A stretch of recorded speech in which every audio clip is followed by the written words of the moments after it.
former Secretary of State. Just retired last week. Jesse White. Yeah. Thank you very much.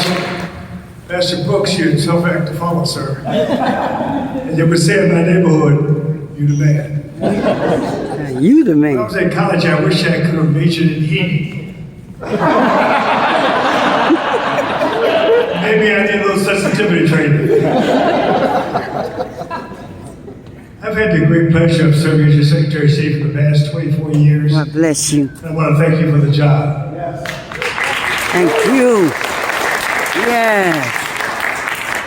Also spent 6 years as a Cook County Recorder of Deeds, and sometimes they would refer to me as the Cook County Recorder of Good Deeds.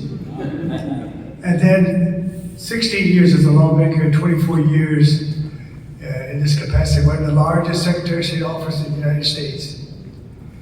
And of course, I played professional baseball in the Cub organization and also jumped out of airplanes 35 times.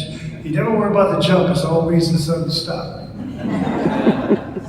And then, of course, I came under the leadership of a fellow by the name of George Dunn. George Dunn was the former president of Cook County Board. He happens to be the longest serving Secretary of State in the history of the state of County Cook, I'm sorry. And he asked me one day would I consider running for state representative, and I said, no, Mr. President, I enjoy knocking on doors, circulating petitions, getting out the word about the value and the importance of coming out to support the Democrats of our choice. But I don't think I would do very well running for state representative. Well, as it turned out, I used to go skiing every weekend, so I went up to Schiss Mountain in Massillon, Michigan, and I went down this hill that I had not been able to negotiate 12 times without falling. So I came back to Chicago. I met him at Eli's restaurant on the north side. He said, "What is your decision, Jesse?" I said, "Well, Mr. President, I'm going to take on the challenge of running for state representative." I asked the question, by the way, what's the racial population of the district? He says, well, it's only 85% white, 10% black, 5% others. I said, that's like 2 strikes against me, the curveball coming up. He said, you do quite well. And then, of course, I asked him about the areas that make up the district. Small, it's just Lincoln Park, the Fall, North Streetville, the Gold Coast area, Magnificent Mile, and Cabrini Green. And so it was an unbelievable odds, Mr. President. So as it turned out, I ran and I served for 16 years in that capacity.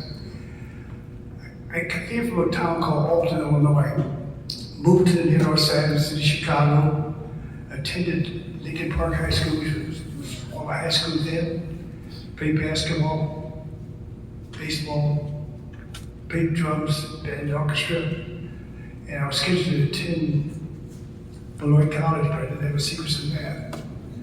Ripon said, we'll take you, no secrets in math. Northwestern University said, we'll take you because you know how to shoot the ball and you shoot it well. And again, they turned me down. So finally, Alabama State took me. And I became an all-conference basketball and baseball player at Alabama State College. While I was there, I decided I would become a part of the Kappa Alpha Psi fraternity. And so, no sensitivity training there, sir. And so, Ralph Abernathy, he was president of the Kappa Alpha Psi fraternity. He insisted that the 12 Scrollers had to attend this church on the other part of Montgomery. He said his friend Dr. King had come in from Atlanta, Georgia, and had settled in Montgomery. He wanted to establish a church in this little area, the northern part of Montgomery.